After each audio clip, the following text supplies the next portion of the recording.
All right. And there was a whole bunch of these, right? Okay. And Streets in and that, streets of them. right, there is. And in that area, there's lots of built up, there's lots of shopping, right? There's grocery stores, there's Shoppers Drug Marts, there's, quick streets to Highway 400. So Liquor relatively stores, pretty like, good area. It's a pretty good neighborhood. yeah, that's Okay. the neighborhood I'm living in now. Not right in here, but the south end, Oh, southeast. okay. So these, so what I did was I picked one that sold this year Right. and one that sold last year. Okay. Exact same model though. All right. And So that's the nice three bed, three bath between third, basically between 1299 and 1500 square feet. okay. And the nice thing about doing an apples to apples in this kind of area is they're exactly the same, Right. Right. right? Like, so it's very, very relevant. Okay. So this is what I found out. All right. The buying price in 2024 was 655, Okay. That rate was different, right? 5.5. Yeah. Okay. And I verified this interest rate with Yep. my mortgage guy, right? Yep. And he said it was bang on. Okay. So the buying price was 655. The interest rate was 5.5. Mhm. With 20% down, the monthly payment was 31.98 Okay. with 25-year AM, which is normal, right? Okay. I should actually do this and put 25-year amortization. And that's what the life of the mortgage is amortized over 25 years to get you that payment.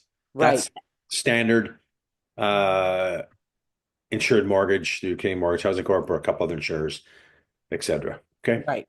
And my thing is, you need to pick a standard to be able to do this calculation Correct. Correct. because there are property taxes that go into your monthly payment amount.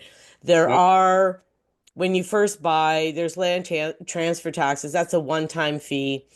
Like we're not look and of course there's utility fees, Mark.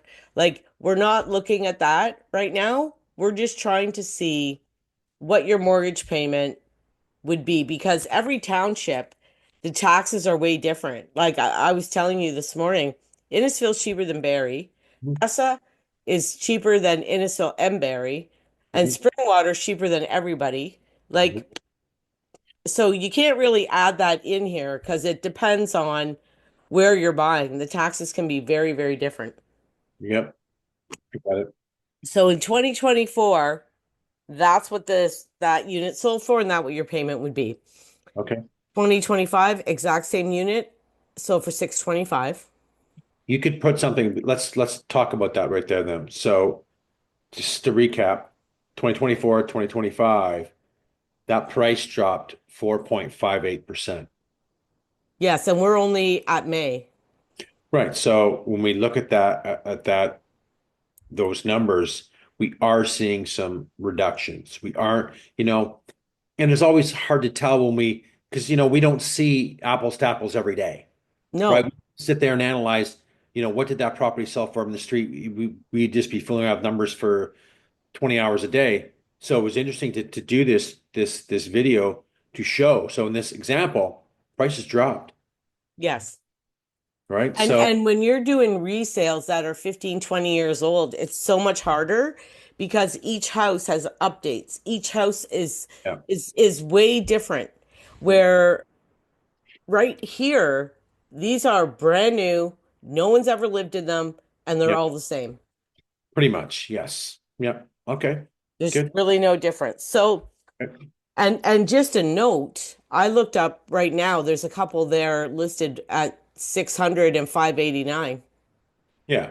And we don't know too, you know what I mean? We saw them and we don't know, what the motivation is, what the strategy is. We're seeing realtors, list low, Diane, today without any brokerage remarks and go push it back on the buying agent goes, well, it's that price, but it's worth 625 any day of the week. So Okay, so maybe this, they're yes.